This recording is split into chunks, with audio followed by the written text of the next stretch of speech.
And this is the 4th time I've made this video. And I'm going to be trying to be positive.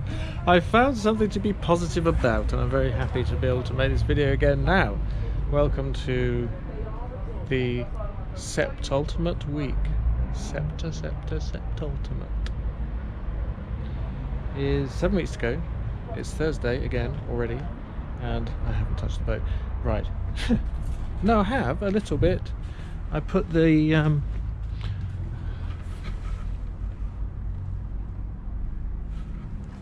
there are used to be two holes in the bottom of the cockpit, and I filled them in after a lot of thought, and the amount of work that saved plumbing in through-hole fittings is astronomical. Right, good. And right, big news actually. I had a very I haven't stopped since last week, but what I did was, in order to put I haven't got it in my hand, but there's a big ventilator. Is I sat down and worked out how I wanted to haul the anchor, how I wanted to lounge on deck, how I wanted the ventilators to be. And in doing that, it occurred to me as to how the cleats, the fair leads needed to. This is not a fair lead. Pull it off because I can't see it against my glove. That is not a fair lead. That is a sheet deflector. So, is because I want my legs dangling over the front of here for when I'm sitting right in the bow like a bucking bronco. Yes. So I was like, well, I need to put the fair lead on over here. Then I was like, oh yeah, fair leads.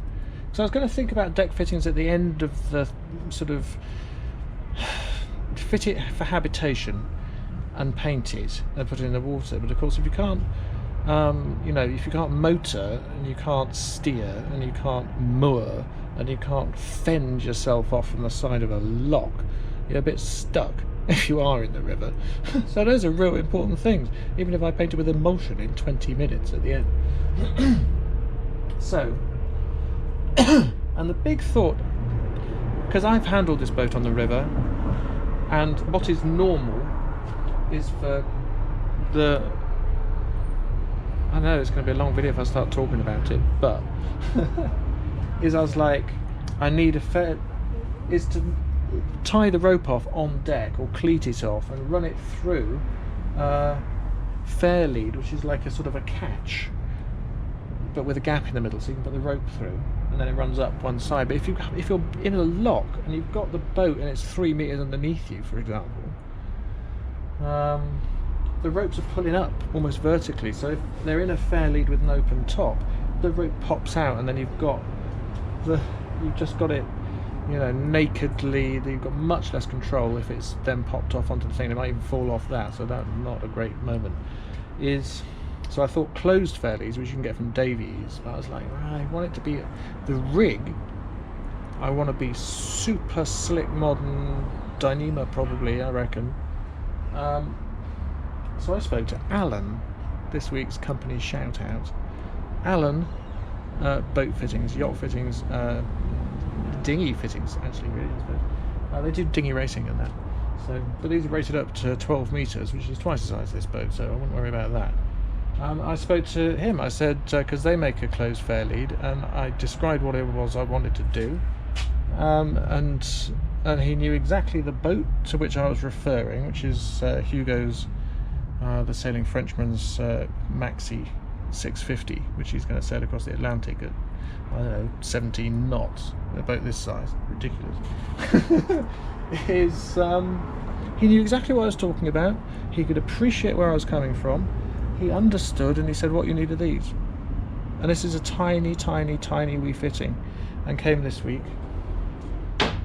And then the anchor thoughts has resulted in the purchase of this anchor roller, no other anchor roller, this actual one, which is actually here and fits this Knox 9 kilogram anchor perfectly. Thank goodness it turns out. Because the height of this is not really on the specification actually, so you can't get the drawings. But that is perfect. And that's not nailed down. That's just the anchor sitting on the barrel as it on the boat. So it's not like, it's nicely, strongly sat on the boat, on the real hard point. So I just need to, so there, that's it. So I just need to put a block in underneath. That's it. So I can move on. I can move on with thinking about the anchor. And I can also move on from thinking about how the mooring is going to work and how the rigging is going to work, because I've got some of these. I've got 8 of these, 4 for each side, and this will be storm jib tack and mooring warp, and these will be fenders in the middle, but also with a loop of cord here going up and down to make a dynamic jib whatever. Yeah, I'm sure there's a word for it, but I don't know what it is. There you are. And then another one on the back for the other mooring warp, and there it would be. And the way that I've figured to fix these in, I think, is going to be the strongest way, that, because you normally have it on a block on the deck to be able to get it over this ridge on the edge, and then you've got all this stuff on the deck. I don't want anything on here. I want to walk up and down it with my bare feet. So I'll make a video about it, but I'm very, very happy, because if you put it at an angle, you could put an angle block. So imagine that's there, so then you've got a block coming down, just a flat block. You don't have to cut it, it's just a piece of wood with an angle end there, and then the fixings, it fixes in underneath, fixings going through to a corner block, see? So then you're bracing the deck to the hull and then bringing the fixing at an angle that is, you know, that is the angle at which you want the fitting to be strong, because that's where the rope is pulling on the boat. You don't want it to be over here, strong in this direction, because you're not lifting the boat in the air. And you don't want it on the side pulling in this direction, because that would be pulling the boat sideways. If you're mooring or flying a spinnaker or any of those things, you want it at an angle, because all of the forces are going to be in those planes. It won't be going down, it won't be going right up, it'll be in that plane. So it's very clever, very, very, very, very, very clever. And it's super simple to do, so I can stop thinking about that now. And there's nothing else to think about. It's great. So we've got the outboard bracket. The rudder fittings are being very slow at getting here, I have to say, but Davies have just moved factory, so, or distribution centre, whatever it is. Right. So thank goodness, because I've been, you know, stymied, to use a traditional word, stymied, prevented, stalled from getting into the kind of, getting my mind back into the, this goes here, what's the next job, where's the epoxy, where's the thing, just navigating the process of building, because I've been stuck in architecture basically. I've been like just sat scratching my head with a pencil behind my ear. And you can't get on with anything because you're occupied. You're like, it's like, just like the loading screen. It's like loading, design, loading, done it, good. So that's what's just happened. So thank goodness for that. Thank goodness for that, because it's been driving me up the wall. And I've moved substantially towards moving out as well, which is good. Because the closer I am to having moved out at the end, the more time I've got just to hectically work about 18 hours a day for the last week, I suspect. And then have a nervous breakdown. But that's fine. I don't mind that. It's done. I just have to put a bit of wood in.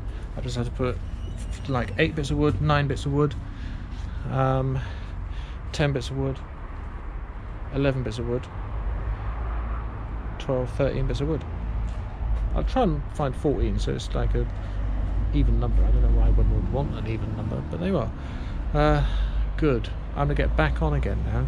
This has been a real, I'm real happy when I'm getting on, but if I can't get on because I don't know what I'm doing, it's impossible. So I'm gonna get back on again now. Thanks.